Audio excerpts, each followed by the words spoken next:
মতো ফকিরে বিয়ে করছে, এটা তোর কপালের ভাগ্য ছিল। হ্যাঁ, আমার মতন ফকিরকে বিয়ে করছে, সেটা হচ্ছে আমাদের 7 কপালের ভাগ্য। তোর মতন 9টা মহিলাকে বিয়ে করে হচ্ছে আমাদের একটা ইয়ে হয়েছে, বুঝছস? তোর মাও ব্যবসায়ী, তুইও ব্যবসায়ী। তোর মা হচ্ছে লিভিনে 8 বছর ধরে থাকে, আর তুই 8 বছর সংসার করেও সেখানে টিকতে পারলি না, বাচ্চাটা রাইখেই চলে আসছে। কি পরকীয় প্রেম বাবা! দীপার নামে যেই ব্লেম গুলো তোরা দিছস, আল্লাহ তোদের এখন বিচার করতেছে না।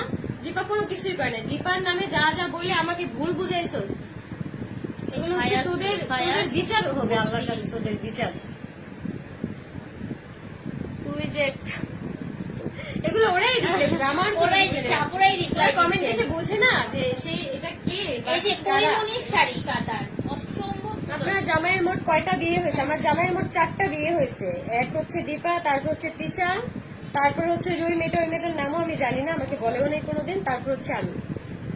মাস্ক পরাটা, হ্যাঁ, মাস্ক পরাটা, ওটা আমরা মাস্ক পরা শিখি। ওটা মাস্ক পরাই দেখছি, ওটার ফেস আর কি দেখি না, হয়তো আর কয়েকদিন গেলে আর কি রিভিল করতে পারে। 2-3 দিনের মাথায় হচ্ছে সেই মেয়েটাকে ওর মা নিয়ে গেছে। আরে আহা কি দেখে বিয়ে করতে রাজি হইলাম। আপু তখন হচ্ছে আমি অনেক ডিপ্রেশনে ছিলাম, যার কারণে হচ্ছে আমি কথা বলে মানে ওদের সাথে দেখা করতে গেছিলাম। বিয়ের কথাবার্তা চলছিল, বাট আমি চিন্তা করছিলাম যে আরো কিছুদিন কথা বলে সবকিছু ইয়ে করে তারপর আর কি। কিন্তু ওই দিন যে আমাকে জোর করে রেখে দিবে, এটা আমি কখনো ভাবিনি। তোমাকে অনেক সুন্দর লাগতেছে, থ্যাংক ইউ। আজকের লাইফটা মজা লাগতেছে।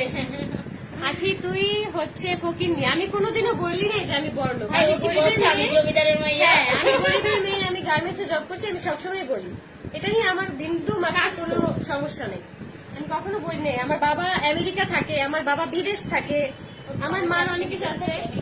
না, এটা হচ্ছে ওর আরেক বাবা বিদেশ থাকে। আচ্ছা এটা দেখেন, যারা হচ্ছে পার্পেলের মধ্যে নিতে চাচ্ছেন চেহারা নিয়েও 4 বিয়ে। বিয়ে ব্যবসার জন্য হলে মানুষ অনেক কিছুই করতে পারে। আল্লাহর পুত্র নাকি 4টা বিয়ে হয়েছে। 3 নম্বর বউটা কি বেঁচে গেছে? Comment করলেই 3 নম্বর বউটা হচ্ছে আনমেরিড ছিল, বয়স খুবই কম ছিল, যার কারণে চেহারাও হচ্ছে কেউ ওই দেখে মেয়েটা, নাই। ওই মেয়েটার মা এসে মেয়েটাকে নিয়ে গেছে। আগে যাও, দোয়া করে আপু। আপু আজান দিতেছে। আচ্ছা দাঁড়া। নতুন বউ ঝগড়া করতেছে ভাই, নতুন বউ ঝগড়া করছে। লাইভের ইয়ে দেওয়া দরকার ছিল, ক্যাপশন। দাম হচ্ছে 2000 কত যেন? 1900 টাকা ব্লাউজের দাম, শাড়ির দাম হচ্ছে 3500 টাকা কম্বো। না না ওইসব কিচ্ছু না। 2999 নাকি কম্বো দিবা এরকম? না না, এরকম কোনো কম্বো না। আমাদের ব্লাউজ শাড়ির সঙ্গে ব্লাউজ অ্যাটাচ থাকছে,